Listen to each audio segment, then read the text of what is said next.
I'll start. Hi, everyone. For those of you that don't know me, my name is Melissa Gonzalez, and I am a senior tax manager in our Long Island office. Today, I will be taking 5 with a very special guest, my sister, Erin Zammett Ruddy. Erin is a longtime magazine editor and writer. She was a lifestyle editor for 10 years at Glamour magazine, where she wrote the award-winning Life with Cancer column, which unfortunately I was featured in numerous times. But today she's here to talk about her brand new book, The Little Book of Life Skills, which just launched and is getting a ton of buzz. Little brag moment for my sister. She was featured in People magazine this week, which is so cool. But in this book, she compiled 150 tips from experts like Rachel Ray, Ariana Huffington, Gretchen Rubin, Hoda, to teach us all how to tackle life's trickiest tasks in the best manner. Like how to make the perfect burger thanks to Bobby Flay, and how to de-stress your life, which is something that I need right now, in less than a minute from Dr. Oz. So the book is really good, and I am really excited because it's a timely book, and I just want to welcome you, Erin. Thanks for taking the time out to come talk to me. Thanks. So basically, I want to know what inspired you to write this book? Okay, so first, thank you so much for having me today. This is so fun. I decided to write this book. I realized at 40 years old that I was not quite an adult, right? I had 3 kids, I was working from home, and I just wasn't as efficient as I thought I needed to be. And I knew I probably wasn't alone. I was often like shooting from the hip and frazzled and stressed out, and I just didn't have these like systems in place like a lot of other people seem to do. I also knew that I was not capable of Marie Kondoing my entire life. Like if I were to dump the contents of my closet onto my bedroom floor, they would still be here 2 years later. You know that about me. So I needed like small changes that I could make. I knew that these things existed. I knew there were people that were experts. I am not the expert, clearly, but as a magazine writer for the last 20 plus years, I know where to find experts, right? I have these people in my Rolodex, so to speak. So I set out to make a list of all the little life skills, from getting up in the morning to going to bed at night, everything in between, that I felt like we could use a little overhaul. We could use a little tips on how to do them just a little bit better to infuse our day with a little calm and peace. And then I found experts that aligned with each of those things. So I did a lot of research on who the best expert might be. Like you said, Bobby Flay, make a perfect burger. That makes sense. So that's sort of how the book came about. And I can tell you that I have learned so much from writing this book. It's like my Bible now. I love it. And that's basically what it is. I wrote this book. People initially were like, wait, you're an expert on how to have your life in order, Erin? And I'm like, no, it's not me. I am not the expert. But I know how to interview experts. So that's what this is. I wrote this book because I need this book, and I'm really excited that it's out in the world right now. Yeah, well, as your sister, I got to read the pages as you were writing them. And I must say the one thing that I've been using the most lately, because I've been working so much, is how to get out of bed in the morning. Can you tell us the right way to do that? Sure. So here's the book. I wanted to show you guys. So that's actually the first page in the book, is wake up and get ready for the day. Okay. First thing is, do not hit the snooze button. Okay, don't do it. It's really hard not to do that. It's not going to give you any good sleep, right? You're going to get like 8 minutes, and it's just going to make you groggier. It's hard to do that. Just swing your legs over to the side of the bed and take 5 deep breaths. You want to get oxygen to your brain right away to get things moving, and you want to drink a full glass of water when you wake up, like as soon as you wake up. And here's why. You lose almost a liter of water in the humidity in your breath, from the humidity in your breath during the night, which is so gross, right? So you wake up dehydrated, right? You need to get that water back into your system as soon as possible. And here's the thing that I love that I've also implemented: get outside into the sunlight as soon as you can. So you want to be out there. Here's why. The blue light in sunlight will stop the melatonin drip in our brains, and it'll lift that groggy feeling. So when you feel groggy in the morning, if you can get outside as soon as possible, get into the sunlight, or get near a window, open the window, get some sunlight onto your face, it will stop that melatonin drip and will suddenly feel much more awake. It works. It's fun. It's great. Gets you outside. It's a good way to start your day. Yeah. Sometimes I need the 1, 2, 3. I'll be lying there. In fact, this morning, That's what I use all the time. I just want to lie here and just say 1, 2, 3 and swing those legs over the side of the bed and you're halfway there. Yep.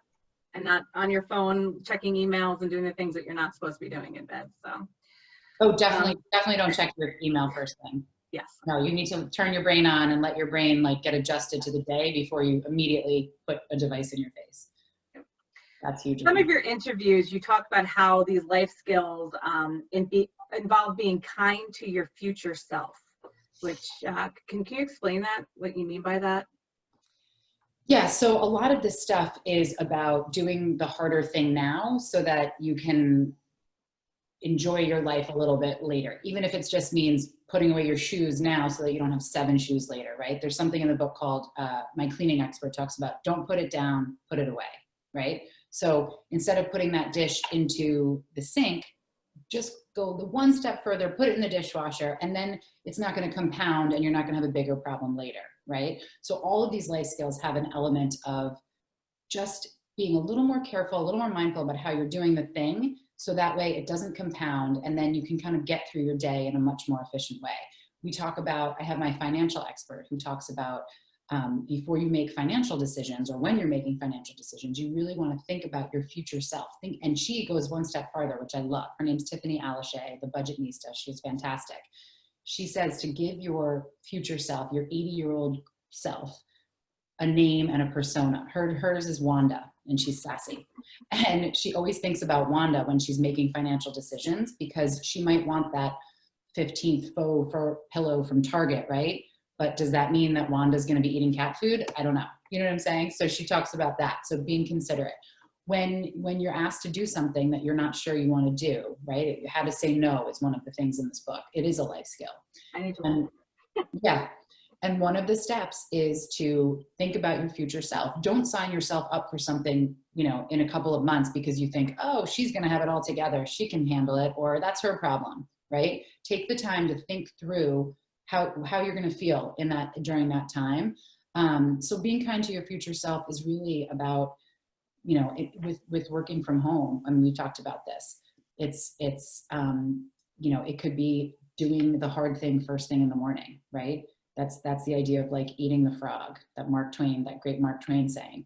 If you have to eat a frog, it's best to eat it first thing in the morning. If you have to eat 2 frogs, it's best to eat the biggest one first, right? If you get those things off your plate in the morning, then they're not weighing on your mind all day, right? It's being considerate of your future self. So I love that idea. I love don't put it down, put it away. That applies to literally every aspect of your life. Mm-hmm. And it's a huge win. It really is. So I think, if you try anything, I would try that one. So you're launching this book in the middle of the pandemic.